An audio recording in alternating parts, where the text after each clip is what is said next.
हाय दोस्तों, कैसे हैं? आशा है कि सब कुशल मंगल और आनंद गदगद खुशी से होंगे और सब कोई अपने क्लास 10 का एग्ज़ाम का तैयारी अच्छे से कर रहे होंगे। आज हम फिर से आप लोगों के लिए एक थ्योरम लाए हैं, तो देखते हैं इस थ्योरम को कैसे सिद्ध करते हैं। इसके पहले वाला वीडियो में हम डाले थे थेल्स प्रमेय किसे कहते हैं और इसे कैसे सिद्ध किया जाता है। और आज वीडियो है थेल्स के विलोम लिखें और सिद्ध करें। थेल्स के विलोम क्या लिखें और सिद्ध करें। थेल्स का प्रमेय में था क्या, अगर कोई त्रिभुज की एक भुजा के समांतर, किसी त्रिभुज के एक भुजा के समांतर, कोई भी एक भुजा के समांतर खींची गई रेखाखंड अन्य दो भुजाओं को समान अनुपात में बांटती है। अन्य दो भुजाओं को समान अनुपात में, बराबर अनुपात में बांटती है। ये था हमारा। लेकिन इसका विलोम ये कहता है कि अगर किसी त्रिभुज को, अगर यदि कोई रेखा किसी त्रिभुज को, है ना, यदि कोई भी रेखा किसी त्रिभुज के दो भुजाओं को अगर ये काटती है और समान अनुपात में काट देती है ये रेखा, तब यह रेखा और यह रेखा, मतलब ये तीसरी रेखा, वो जो एक रेखा बची त्रिभुज की, वो तीसरी रेखा दोनों समांतर रेखा होगी। किसी भी तरह काट सकते हैं। ऐसे अगर काटेंगे ये दोनों भुजाओं को, ये चौथी रेखा काटा तो ये और ये हमारा बराबर, ये हमारा समांतर होगा। ये हमें सिद्ध करना है थेल्स के विलोम में। आइए देखते हैं कैसे सिद्ध करते हैं। तो हम थोड़ा सा लिखे हैं, गिवन टू प्रूफ में दिया था कि यदि कोई रेखा किसी त्रिभुज के दो भुजाओं को समान अनुपात में बांटती है तो वह तीसरी भुजा के समांतर होती है। तीसरी भुजा के वो समांतर होती है। तो अगर हमारा ABC त्रिभुज में अगर DE AB और AC को समान अनुपात में काटती है, बता रही है, तो ये हमारा एक समान अनुपात में है। तो दिया है AD बटे DB और AE बटे EC, ये दिया है, हमने गिवन में लिख दिया है। टू प्रूफ हमको सिर्फ यही करना है कि जो तीसरी भुजा है और वो जो भुजा जो काटा DE, ये दोनों रेखा को काटा है, तो यह दोनों समांतर होगी। हमको सिद्ध करना है, हमने लिख लिया, सिद्ध करना है। थोड़ा सा कंस्ट्रक्शन में रचना से हम थोड़ा सा दिखाए हैं सिद्ध करने के लिए कि AB पर EN लंब खींचे हैं और AC पर DM लंब खींचे हैं। ये दो चीज हम किए हैं। और एक D से C को और B से E को मिला दिए हैं। अब देखते हैं, जो किए हैं इतना सा हम लिख दिए हैं। अब हम प्रूफ करते हैं, प्रमाण करते हैं कि कैसे इसको सिद्ध करते हैं।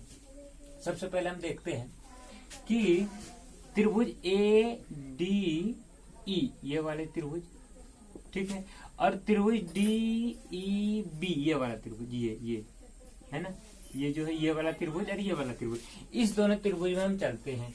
इस दोनों त्रिभुज में हम चले तो हम लिख सकते हैं एरिया ऑफ ट्रायंगल ADE बटे एरिया ऑफ ट्रायंगल DEB, ठीक है। ये वाला त्रिभुज और ये वाला त्रिभुज बराबर, इसका क्या होगा, एरिया, ट्रायंगल का एरिया क्या होगा, हाफ गुना आधार गुना ऊंचाई। तो 1/2 हाफ गुना आधार हमारा होगा A, और ये वाले त्रिभुज का आधार होगा AD, हाफ गुना आधार गुना ऊंचाई E और N, हाफ गुना आधार गुना ऊंचाई। और नीचे वाले त्रिभुज का, ये वाले त्रिभुज का होगा आधार हाफ गुना DB गुना EN ऊंचाई। यह खत्म, यह खत्म।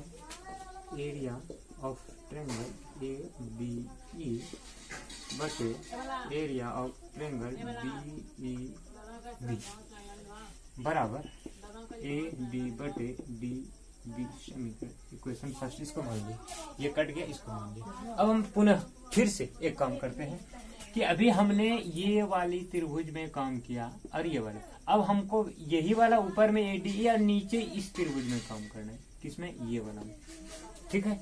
तो ये और इस त्रिभुज में हम काम करते हैं फिर से। Now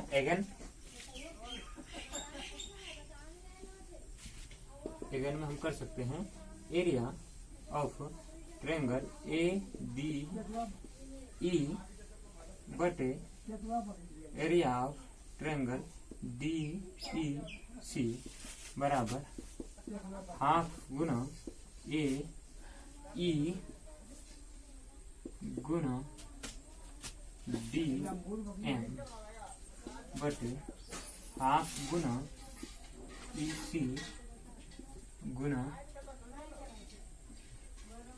DM। इस त्रिभुज में जब चलेंगे और इधर वाला त्रिभुज में चलेंगे तो हमारा यह आधार और यह आधार होगा और यह ऊंचाई होगा। ठीक है, तो हमने ये ले लिया है, यह आधार AE, इसका आधार EC।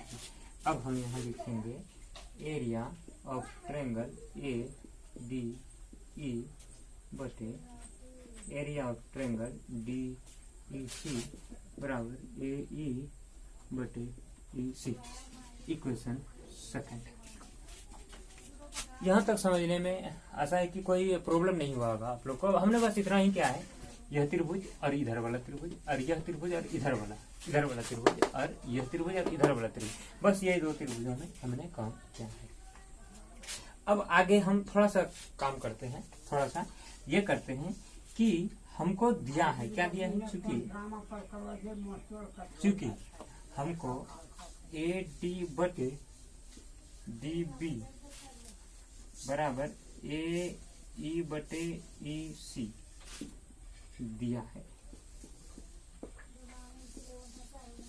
ये हमें गिवन में मिला है, गिवन में ये हमें मिला है। क्या मिला है, ये क्या मिला है, यहाँ देखते हैं ये और ये।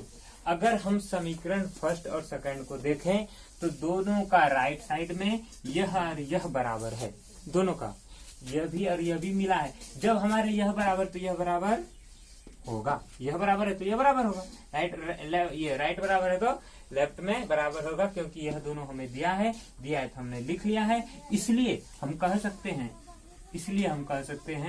इसलिए जब हमारा ये इधर वाला बराबर हो तो इधर वाला बराबर होगा। हम लिख सकते हैं इसलिए एरिया ऑफ त्रिभुज ADE बटे एरिया ऑफ ट्रायंगल DEB बराबर एरिया ऑफ ट्रायंगल ADE बटे एरिया ऑफ ट्रायंगल DEC। कोई दिक्कत, जब हमारा इधर बराबर, दोनों समीकरण आप फर्स्ट और सेकंड को देखो, जब ये बराबर तो हमारा ये बराबर हमने लिख लिया है, ये दिया था इसलिए हम लिख लिया। अब हमारा यह और यह विदा हो गया, क्या बचा, 1 बटे एरिया ऑफ ट्रायंगल DEB बराबर 1 बटे एरिया ऑफ DEC। ठीक है, ये हमारा बचा। अच्छा, अब हम यहाँ देख सकते हैं, इसको क्रॉस मल्टीप्लिकेशन कर लेते हैं। एरिया ऑफ ट्रायंगल DEC बराबर एरिया ऑफ ट्रायंगल DEB। अब हम एक चीज यहाँ गौर करते हैं थोड़ा सा, कि यह त्रिभुज और यह त्रिभुज को हम देखते हैं, इसमें देखते हैं DEB और DEC, यह और यह त्रिभुज दोनों एक ही आधार पे बना है।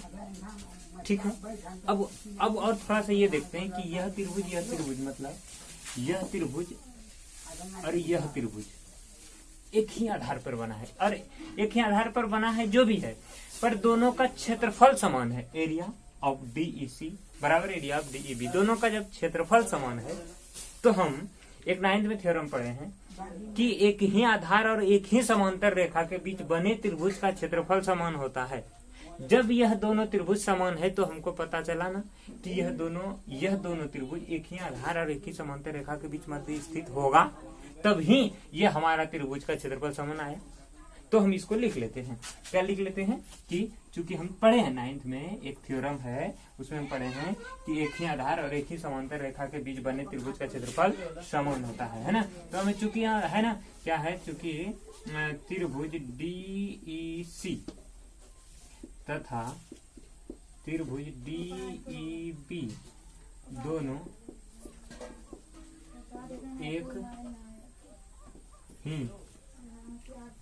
आधार, दोनों एक ही आधार, क्या आधार है, डी तथा दोनों एक ही समांतर रेखा, समांतर रेखा क्या है, तो डी ई और बी, डी ई तथा बी सी के मध्य स्थित है, के मध्य स्थित है, दोनों एक ही के मध्य स्थित है, और दोनों एक ही के मध्य, ये दोनों एक ही आधार स्थित है और दोनों का क्षेत्रफल समान है, और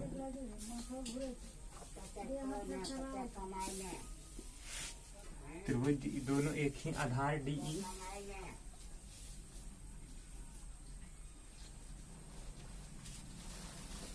और एक ही दोनों का क्षेत्रफल समान है,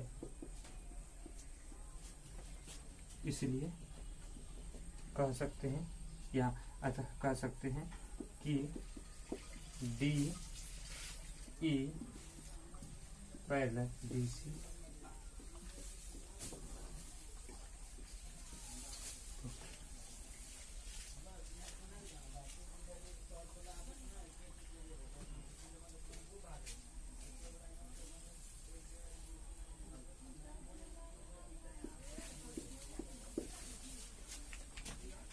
हमने क्या लिखा है, त्रिभुज डीईसी तथा डीईबी दोनों एक ही आधार डीई पर स्थित है, डीई पर स्थित है और दोनों का क्षेत्रफल समान है, दोनों का क्षेत्रफल समान है, अतः डी पैरेलल बीसी होगा।